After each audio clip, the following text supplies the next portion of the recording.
جو اللہ کے گھروں کو آباد کرتے ہیں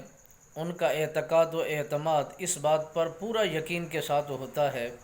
کہ وہ بھروسہ خدا کی ذات پر کرتے ہیں، قیامت کے صبح پر وہ یقین رکھتے ہیں، نماز ادا کرتے ہیں، زکوٰۃ کی ادائیگی کو یقینی بناتے ہیں، جو فرائض اس پر لاگو ہیں وہ نبھانے کی پوری پوری کوشش کرتے ہیں۔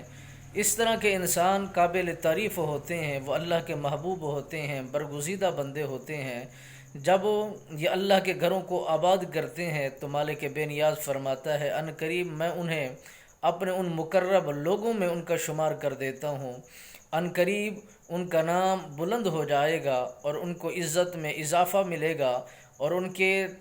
نام میں ترقی ہو جائے گی اور لوگوں کے دلوں کے اندر ان کی محبت پیدا کر دوں گا۔ جو بندے اللہ کے گھروں کو آباد کرنے کی کوشش کرتے ہیں، وہ خدمت کرنے کی کوشش کرتے ہیں، جھاڑو لگانے کی کوشش کرتے ہیں، صاف کرنے کی کوشش کرتے ہیں، جو بندہ جس انداز کے اندر بھی اللہ کے گھر کی خدمت کرنے کی کوشش کرتا ہے، مالک بے نیاز اتنا بڑا اجر عطا فرماتا ہے، اتنا بڑا ڈھیر و ثواب دیتا ہے۔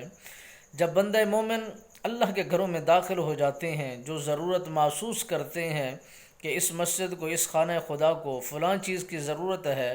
تو اس مسجد کی یا اس خانہ خدا کی یا اس اللہ کے گھر کی ضرورت کو جو پورا کرتا ہے، مالک بے نیاز اس کی دنیا آخرت کی ضرورت کو پورا کر دیتا ہے۔ جو محبت دین اسلام کے ان گھروں کے ساتھ کرتے ہیں، مالک بے نیاز بھی ان سے محبت فرماتا ہے، عرش کے ملائکہ بھی ان سے محبت فرماتے ہیں، جہان والے بھی ان سے محبت فرماتے ہیں، کائنات والے بھی اس سے محبت کرتے ہیں، سارا جہان اسی سے پیار کرتا ہے، کیونکہ مالک بے نیاز جو ان سے پیار کرتا ہے خود بھی پیار کرتا ہے اور زمانے کے دلوں کے اندر یہ بات بٹھا دیتا ہے کہ میں ان سے محبت کرتا ہوں، تم بھی ان سے محبت کرو۔ مالک بے نیاز جب اپنے بندوں پر رحم کرتا ہے تو پھر چھوٹے چھوٹے سبب کی بدولت مالک بے نیاز معافی کا اعلان بھی کر دیتا ہے، بخشش کا اعلان بھی کر دیتا ہے اور بہترین خوبصورتی زندگی کو خوبصورت بھی بنا دیتا ہے، خوشحالیاں مقدر میں آ جاتی ہیں اور فاقے دور ہو جاتے ہیں، انسان سنور جاتا ہے، دنیا آخرت کی کامیابی اور کامرانی کا پروانہ حاصل کر لیتا ہے۔